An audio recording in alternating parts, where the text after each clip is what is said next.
Staring at herself in the mirror on the restroom door.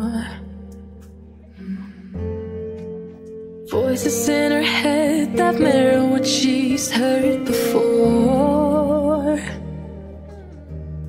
All the things they said to hold her back, they never seem to leave her head and tend to keep her mind at war.